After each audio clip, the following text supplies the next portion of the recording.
ఒక phone call, ఒక accident, 12 లక్షల బిల్లు, కుటుంబం అప్పుల్లో. ఇది సినిమా కథ కాదు, నిజమైన సంఘటన. నాకు తెలిసిన ప్రాంతంలో జరిగిన ఒక నిజమైన సంఘటన. ఇది మీ అందరితో పంచుకోవాలనిపించింది. అక్కడ జరిగిన పరిస్థితి చాలా బాధ అనిపించింది. ఇక్కడ కుటుంబ సభ్యులు ఒకవైపు ప్రాణాల కోసం పోరాడుతుంటే, మరోవైపు డబ్బు కోసం ఆందోళన పడుతున్నారు. ఇక్కడ హెల్త్ ఇన్సూరెన్స్ లేదు, మన కుటుంబానికి ఆర్థిక భరోసానిచ్చే లైఫ్ ఇన్సూరెన్స్ కూడా లేదు. లక్షలు ఖర్చు, అంటే చికిత్స కోసం ఇక్కడ లక్షల రూపాయలు ఖర్చు అయ్యాయి. ఇక్కడ ఏం జరిగిందంటే, డబ్బులు సమకూర్చుకోవడానికి ఆ కుటుంబం పడని కష్టాలు లేవు, చాలా కష్టపడింది.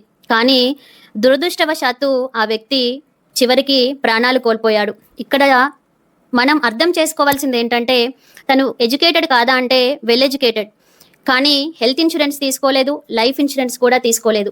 ఇప్పుడు తనకు అయినా తన ప్రాణాల కోసం ఖర్చు పెట్టిన డబ్బులు, అప్పు తెచ్చిన డబ్బులు తీర్చడానికి వాళ్లకున్న ఒకే ఒక్క ఫ్లాట్ని అమ్మడానికి సిద్ధంగా ఉన్నారు.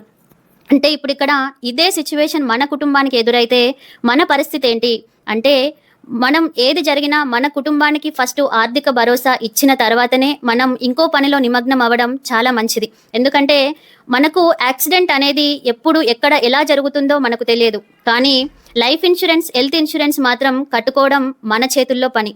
అంటే ఎప్పుడు ఏమి జరిగినా మన కుటుంబం ఆర్థికంగా సేఫ్గా ఉండాలి. కాబట్టి ఏది ఏమైనా సరే, నాకు అర్థమైంది ఏంటంటే, ఇన్సూరెన్స్ అవసరం మనకు అర్థమయ్యే సమయానికి కొన్నిసార్లు ఆలస్యమైపోవచ్చు. అందుకే మీరు ఈరోజు ఒకసారి హెల్త్ ఇన్సూరెన్స్, లైఫ్ ఇన్సూరెన్స్, కుటుంబానికి ఆర్థిక భరోసా ఉందో లేదో చెక్ చేసుకోండి. నిహారిక ఫైనాన్షియల్ ప్రొటెక్షన్, సరైన రక్షణ సరైన సమయంలో. Thank you.